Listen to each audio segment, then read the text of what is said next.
Kung lagi kay, muna pa may mga kahigayunan, nag-aabot si pastor sa balay. Wala akong dahon. Ganyan itong mga panahonan. Aduna pa ba kayo? Ang mga kahigayunan, may ako sa kong mga balay. Uban ang grasya. Na nagtuko ako, nga siya din si pastor, ang nagdala kung gato na pagtabang sa kong ginabuhi.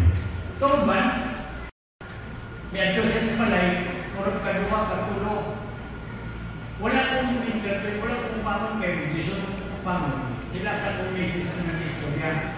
Kaya kung hindi ko gusto makadunong mo istorya na Google, hindi ko gusto makadunong mo istorya na saba na rin ang tumat kung mga kayo. Ako bakit grabe naman. Wala na isang kong maghuna-una na ako mahimo. Kaya isang naging mo sa balay. Isa sa pagkaon, hindi ko gusto na agdahon mo ko. Kami sa kumisis pa sa mga anak. Wala yung internet, hindi ko gusto na magandang ng kungsi mo. Ikaluha, ang akong problemahan.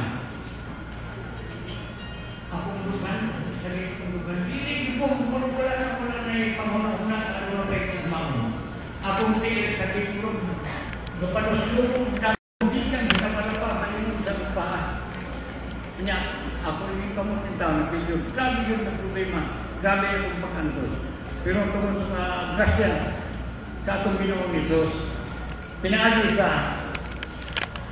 Mount Supplement, jadi i-introduce ni Pastor sa atong kaugalingon ang Espiritu sa dako yun na kahigayunan ng ihatag sa atong lubang pagkagahon. Nagtiko sugod sa 3 ng bulan sa Marso.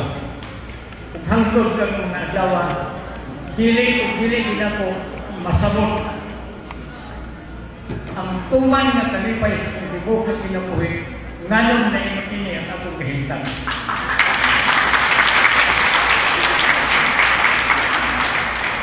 Ang akong mga tudlok mabukan na nako wala na itong akong dibati na murag mabuto sa kahugot kagkasakit ang akong mga tudlok. Ang ikaduha, akong bibalik nila ang akong mga maayong paguna-una. Kaya bisan mag-iaway ako sa akong pamilya. Dili ko gusto magtanaw sa TV. Dili ko gusto maminaw kung sa'yo mga bisan. May applyan ko sa balay. Walang din gusto ko magpuyok ko makatulog yung isang na dili ko makadulog kung naapay naman. Sa ba, advice, inunuhi. Wala na magtuo nga.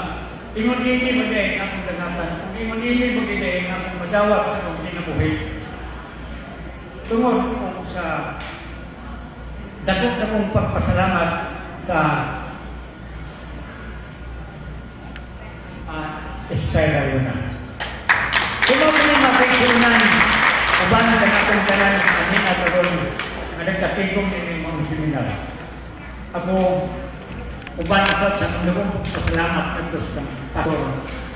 Dili kalimtan, dili mamong food supplement na Espiritu na atong pagkamintinon sa pagkakaroon ko niya mintas niya pata sa boboo sa kalibutan. Dosa Osmundo, sa akong naging pagpasalamat Pastor kayon, ilabi na sa pagkakaroon ko niya, iya akong dimonitor sa akong kaugalingon o sa mga usapan sa akong pananaw kanya itong mga panahon na medyo nitip na din tayo. Murag dili na halos na din natin naging kumagkakita. Pero niining mga simanahon na di ka maintain ako. Murag aduna na yung pagbalik sa tahayag, sa kong pananaw. Bisan mga gani medyo hanap-hanap na sa trodahog yun o kabalhingan. Wala pa ko makatik meaning food supplement na Espiritu na. So, ang ako ganyan bakit sa akong libog na lawas. So, wala pa kung makatumag, kanang hindi kagabi, hindi mo makatulog. Halos magpuntang. Sa pagtumag na ko, may mga food supplement. Tulong o upat kagabi na wala ko nakatulog kay Murag. Dili ko nagkasabtan ang akong libaki kasakit. Sa akong tibok na kalawasan, tungod kay Murag tambal na impinto sa akong balagingan. Di ka niya itong mga panahon ha. So, nagpasalamat po ka, maayo na ang akong pagkatulong sa matagabi.